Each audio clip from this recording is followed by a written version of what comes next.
मुख्य अधिकाऱ्यांनी केलेल्या भ्रष्टाचाराच्या विरोधात मागील काही दिवसापासून राष्ट्रवादीचे नेते रमेश उबाळे हे कोरेगाव येथे आंदोलनाला बसले होते। दरम्यान कोरेगाव नगरपंचायतीचे मुख्य अधिकारी आणि 14 नगरसेवक यांनी उबाळे यांच्या विरोधातच जिल्हा अधिकाऱ्यांना निवेदन दिले।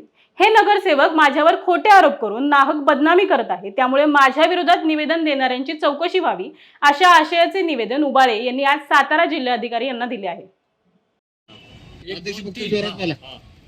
मी रमेश अनिल उबाळे, राष्ट्रवादी काँग्रेस पार्टी सामाजिक न्याय विभाग जिल्हाध्यक्ष सातारा।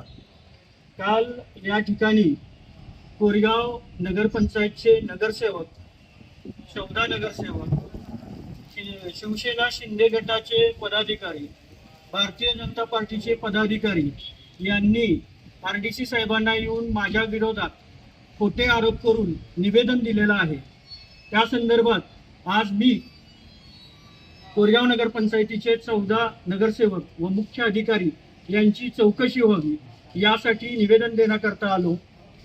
जर रमेश उबाळे यांनी कोणत्याही अधिकाऱ्याला धमकावलं असेल, कुणाला दमदाटी केली असेल, तर रमेश उबाळ्यावरती तात्काळ मी स्वतःच आव्हान करतोय की मला तात्काळ अटक करा, माझ्यावर कायदेशीर कारवाई करा। जर मी अनधिकृत बांधकामं कुठं बांधली असतील तर आजच्या JCB घेऊन माझी अनधिकृत बांधकामं पाडून टाका। मी संविधान मानणारा बाबासाहेबांचा अनुयायी आहे आणि एक मागासवर्गाचा मुलगा कोरेगाव सारख्या शहरात भ्रष्टाचार झालाय आणि त्याच्या विरोधात तिथं गेले 5 दिवस आंदोलनाला बसलेला आहे। आणि हे नगरसेवक अचानक 4थ्या दिवशी मुख्य अधिकारी मॅडमच्या CO मॅडमच्या पाठीशी उभे कसे राहिले? मी आरोप भ्रष्टाचाराचा केलाय, तो CO मॅडमवरती केलेला। इथं कोणत्याही प्रकारचं राजकीय द्वेष आणि ह्याच्यासाठी मी आंदोलन केलं नव्हतं।